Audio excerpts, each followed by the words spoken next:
Good morning, student. Today we discuss question number 7 of standard 6 exercise 1.2. तो question है, a merchant had rupees 78,592 with her. She placed an order for purchasing 40 radio sets at rupees 1200 each.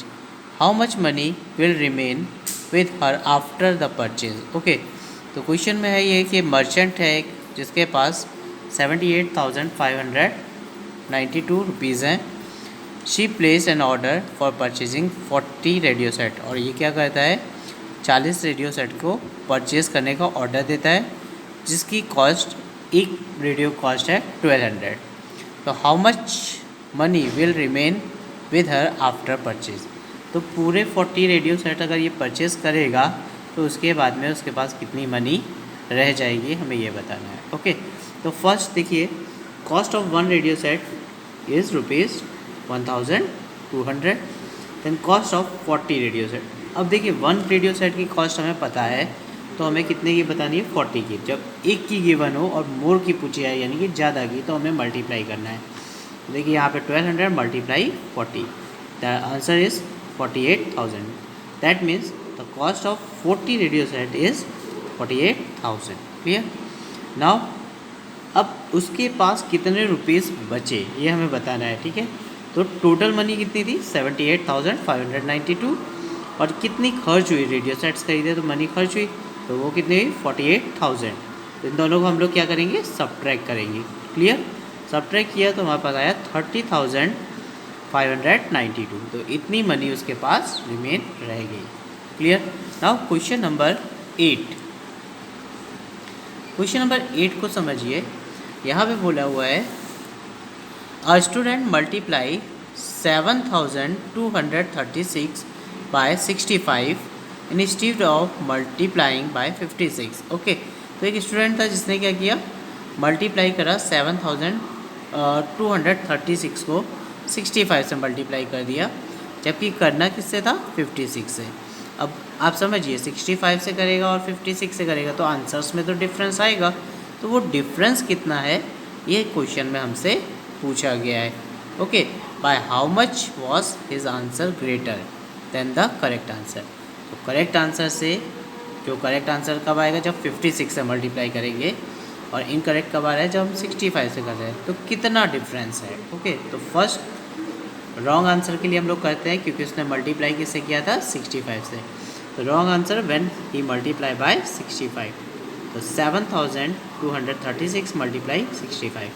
अब multiply किया तो हमें ये answer मिल जाता है. Okay, now we multiply by correct answer for correct answer. Okay, तो for correct answer when he multiply by 56, और इसने 56 से मल्टीप्लाई किया तो यहाँ पे मल्टीप्लाई का साइन करना है. 7,236 मल्टीप्लाई 56. हम मल्टीप्लाई करेंगे तो हमें क्या मिला 4,05,216. क्लियर. अब हमें पास दो आंसर है, एक ये आंसर है एक ये आंसर है. ओके, हमारे पास ये दो आंसर्स हैं. अब हमें बताना है इन दोनों आंसर्स में कितना डिफरेंस है. भाई ये देखिए सिंपल सी बात है, ये ना आंसर बिगेस्ट है और ये आंसर लोएस्ट है, कम है. तो हम इन दोनों को क्या करते हैं डिफरेंस करते हैं.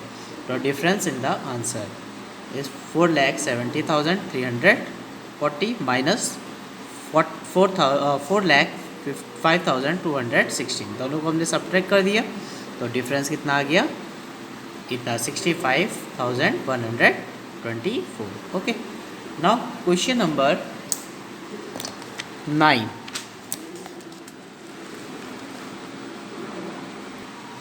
क्वेश्चन है to stitch a shirt 2 metre 15 centimetre cloth is needed. Okay, अगर हमें कोई शर्ट बनानी है तो उसके लिए 2 मीटर 15 सेंटीमीटर क्लॉथ की नीड है. ओके, इतना कपड़ा तो चाहिए शर्ट बनाने के लिए.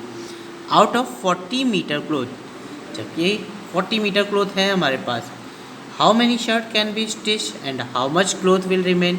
अब हमारे पास 40 मीटर कपड़ा है और एक शर्ट को कितने की रिक्वायर्ड है 2 मीटर 15 सेंटीमीटर. तो कितनी शर्ट्स बन सकती हैं. ओके, तो हमें क्या निकालना है नंबर ऑफ शर्ट्स, और फिर ये बताना है क्या कोई कपड़ा बच गया तो वो भी हम लोग चेक करेंगे। ओके, तो फर्स्ट हम लिखते हैं cloth required to stitch 1 shirt. अगर हमें एक शर्ट बनानी है तो कितने कपड़े की ज़रूरत है क्लोथ की? 2 मीटर 15 सेंटीमीटर। अब क्या करिए, इसे पूरे को एक ही यूनिट में कन्वर्ट करिए, या तो मीटर में करिए या सेंटीमीटर में। तो याद रखिए सेंटीमीटर में करना बेस्ट रहेगा। तो 2 मीटर मतलब 200 सेंटीमीटर, क्योंकि 1 मीटर में कितने सेंटीमीटर होते हैं? 100। तो 2 मीटर में 200, तो 200 प्लस 15 दैट मीन्स 215 सेंटीमीटर। ये क्लोथ की रिक्वायर्ड है। अगर हमें एक शर्ट बनानी है तो हमें इतना कपड़ा तो चाहिए। अब हमारे पास टोटल कपड़ा कितना है? तो length of cloth is 40 metre, that means इसे भी हमें मीटर में है तो सेंटीमीटर में करना पड़ेगा। तो 40 मल्टीप्लाई 100 दैट मीन्स 4000 सेंटीमीटर। अब कितना कपड़े की ज़रूरत है? कपड़ा हमारे पास कितना है? 4000 सेंटीमीटर। एक बनाने के लिए इतना चाहिए, तो कितनी शर्ट बनेगी? Number of shirt. तो जब भी हमें एक शर्ट का दिया है और पूछे कि कितना बनेगा, ठीक है, कितनी चीज़ें हो सकती हैं, ठीक है, तो हमें क्या करना होता है? डिवाइड करना होता है। जब हमें टोटल कपड़ा दिया है और एक का दिया है तो हम डिवाइड करके नंबर ऑफ़ शर्ट्स या फिर कोई भी चीज़ जो पूछी हो आप निकाल सकते हैं। तो number of shirt can stitch equals to 4000 divided by 215। अब 215 से इसको डिवाइड कर दिया। अब आपको 215 का टेबल तो आता नहीं होगा, तो 215 का टेबल आप साइड में लिख सकते हैं। और 215 7 ज़ा हमें पता है 1505। कितना होता है? 215 8 ज़ा 1720।